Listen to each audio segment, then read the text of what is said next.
responsibility. Ang update sa Bagyong Christine ay hahatid ni Alexandre Mendoza. Maging handa at alerto sa masamang panahon dahil po iyan sa Bagyong Krising at Hanging Habagat. Muling namataan ng pag-asa ang sentro ng Bagyong Krising sa layong 625 kilometro sa silangan ng Virang, Catanduanes. Nagbago ang galaw at bumabagal ito. Sa ngayon po ay pa-west. Southwest na po siya na may bilis na 20 kilometro kada oras.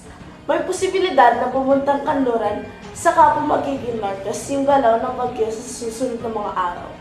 Ayon po sa pag-asa, may posibilidad na tumaas ang wind speed signal sa ibang bahagi ng Cagayan Valley, Bicol Region at sa may Catanduanes na pwede tumaas sa Biyernes o di kaya Sabado na asahan ng ring mas matindi ang pag-ulan, lalo na sa rehiyon ng Luzon at particular na bahagi ng Visayas at ibang sakop ng Mindanao.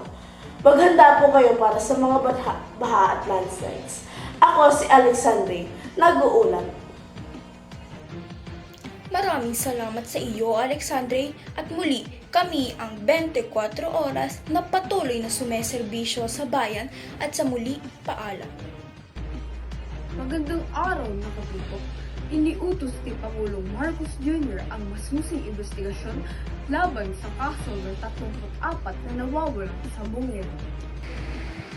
Ito ay kasunod ng pag-aamin ng isa sa mga suspect na patay na ang lahat ng biktima.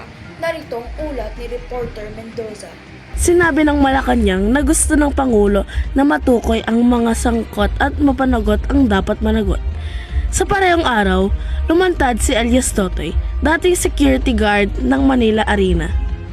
At kasakali, kasama natin si Gina Masayo. Ate, asawa nang nawawala. Gusto lang po namin ng hostisya. Hindi po kami titigil ng hindi siya nakikita.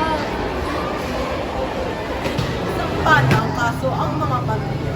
Narito si Totoy, ang testing. Nakita ko po mismo kung paano ang pagplano ng pagluko. Sana po ay makamit ang justisya. Sa panayam, sinabi ni Totoy na sinakal at itinapon sa Taal Lake ang mga sabuero. Matapos umanong mandaya sa laro. Isang malupit na katotohanan kung totoo man.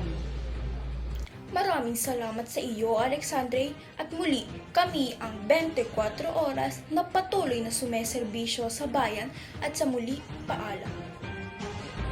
Ipinapayo ng DOH ang regular na pagpapa-HIV testing at paggamit ng proteksyon lalo na sa kabataan. Dahil sa pagtaas ng 500% ang kaso ng HIV sa mga batang 15 hanggang 25 ang edad. 21 kaso kada araw noong 2014, tumaas ito sa 48 noong 2024. Ngayong 2025, umaabot na sa 56 na bagong kaso ng HIV araw-araw ayon sa Department of Health. Karamihan sa mga apektado ay kapatang lalaki na nakikipagtalik sa kapwa lalaki. Ayon kay DOH Secretary Ted Herbosa, ang Pilipinas ngayon ang may pinakamataas sa HIV cases sa buong Western Pacific region, dulot ng kakulangan sa edukasyon at takot sa diskriminasyon. Start! Nandito kami sa Kubo upang interviewin sina Matt at Siana tungkol sa HIV. Wala namang problema sa sexual contact. Basta ligtas at may protection or barrier protection. Kapag ito ay na-declare bilang isang national emergency, sa palagay ko ang mga LGUs ay gagawa ng isang mas komprehensibong programa. Ang kaalaman at maagap na aksyon ang susi. Nakatuto kami sa mga susunod na hakbang.